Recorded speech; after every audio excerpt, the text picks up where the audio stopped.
আরে ভাই টাকাগুলো নিয়েন না ভাই, ভাই আমার চিকিৎসার টাকা ছাড়েন। আরে আমাদের কাজের মেয়ে অপু না? হায় হায়, অপু দেখতে এত সুন্দর। এই ছেলে পেলে এখানে কি হয়েছে?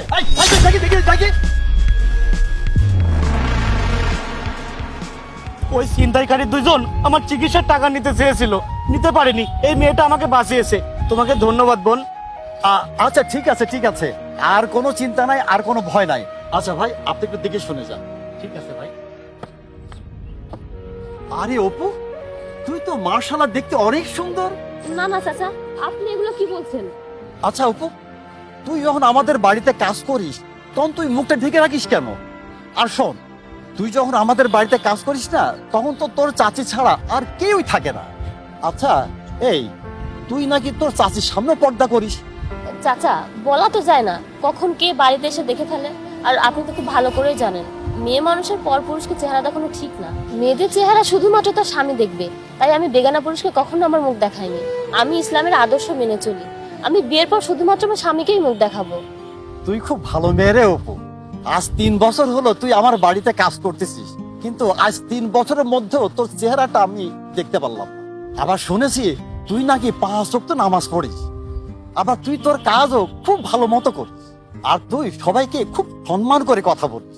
শোন, বউ হিসেবে যে ছেলে তোকে পাবে না, সে খুব সৌভাগ্যবান হবে রে। কি যে বলছেন চাচা, আমার মতো কাজের মেয়েকে কে বিয়ে করবে? আর কোনো বাবা কি এই কাজের মেয়ের সাথে তার ছেলের বিয়ে দেবে? আর ভাগ্যের কথা বলছেন, ভাগ্যবান তো তারাই হয় যারা ধনীর মেয়েকে বিয়ে করে। এখনকার ছেলেরা আর তাদের পরিবার বড় লোকের সুন্দরী মেয়ে খোঁজে, কেউ ভালো মেয়ে খোঁজে না। আর আমরা হলাম গরিব কাজের মেয়ে, আমাদের কথা বাদ দেন। আর আমরা যত ভালো মেয়েই হই না কেন, আমাদের বিয়ে ওই রিক্সাওয়ালার সাথেই হবে। কেউ আমাদের গুণও দেখবে না, রূপও দেখবে না। আর আপনিও তো ওই দিন ঘটককে আপনার ছেলের জন্য বড় লোকের সুন্দরী মেয়ের কথা বলছিলেন।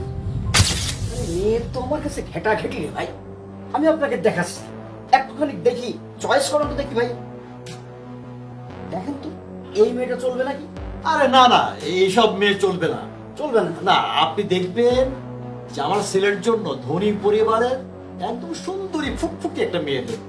সমাজে আমাদের একটা অবস্থান আছে, আর ব্যাপারটা তো বোঝেনি। আমার ছেলেকে যেখানে সেখানে তো বিয়ে দিতে পারি না। শুনুন ঘটক সাহেব, আপনি ধনী পরিবারের সুন্দরী মেয়ে দেখবেন, নে চা খান। ব্যাপারটা হলো যে আমাদের অবস্থা দেখে তারপরে ঠিক সেইভাবে সম্বন্ধ করবে। কি বুঝাইতে পেরেছি আপনাকে? আপনি তো ঘটককে বললেন না ভালো গুণের মেয়ে দেখতে? আচ্ছা তুই বাড়িতে যাচ্ছিস, যা, সময় হলে বুঝবি কে কি করে। এখন যাচ্ছিস, যা, কাল সময় মতো বাড়িতে চলে আসিস। হ্যাঁ,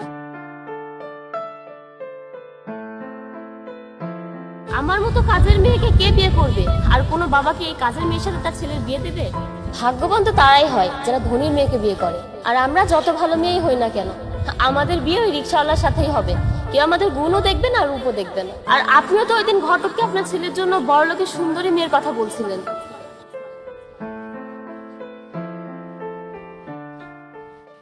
আরে বাবা, এত মনোযোগ দিয়ে কি ভাবছো? না, আমি ভাবছি তোর বিয়ে দেব। হ্যাঁ বাবা, তুমি তো অনেকদিন ধরেই আমার বিয়ের কথা ভাবছো, আর মেয়েও দেখছো, কিন্তু তুমি তো তোমার পছন্দসই মেয়ে খুঁজে পাচ্ছ না। আমার পছন্দ ভুল ছিল বাবা, আমি তো আসল জিনিসটাই ভুলে গিয়েছি। বাবা, আমি আমার পছন্দ মতো মেয়ে পেয়ে গিয়েছি, আমি সেই মেয়ের সাথেই তোকে বিয়ে দেব।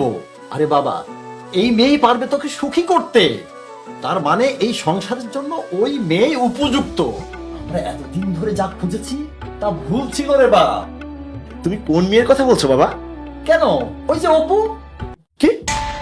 অপু? হ্যাঁ, আমি ওই অপুর সাথেই তোকে বিয়ে দেব। এসব তুমি কি বলছো বাবা? অপু হচ্ছে আমাদের বাসার কাজের মেয়ে, আর একটা কাজের মেয়ের সাথে তুমি তোমার ছেলেকে বিয়ে দেবে? আর আমি একটা কাজের মেয়েকে বিয়ে করব? না না বাবা, এটা অসম্ভব। আমি কি অপুকে বিয়ে করলে সমাজে মুখ দেখাতে পারবো?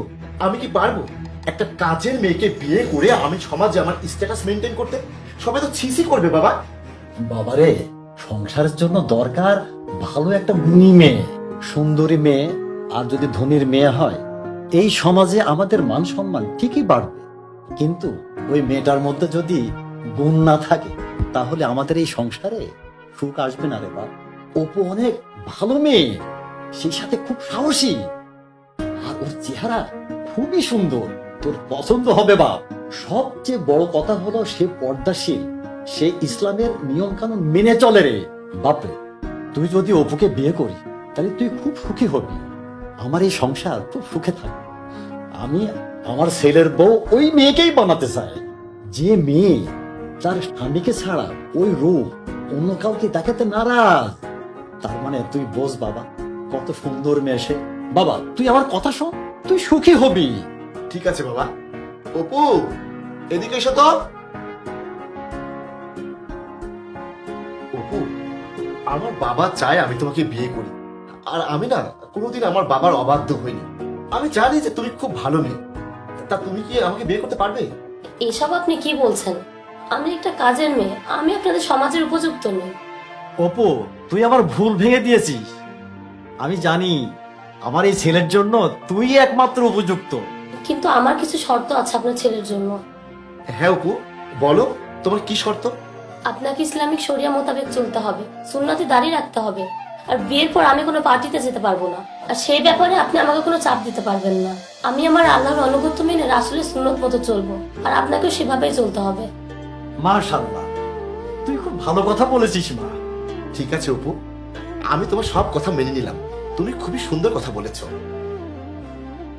আমাদের তো সেইভাবেই চলা উচিত যেভাবে আমাদের নবী করিম সাল্লাল্লাহু আলাইহি ওয়াসাল্লাম চলতে বলেছেন। বাবা, তুমি বিয়ের ব্যবস্থা করো, আমি অপুকে বিয়ে করব। আলহামদুলিল্লাহ, তুই আমাকে টেনশন থেকে বাঁচালি বাবা।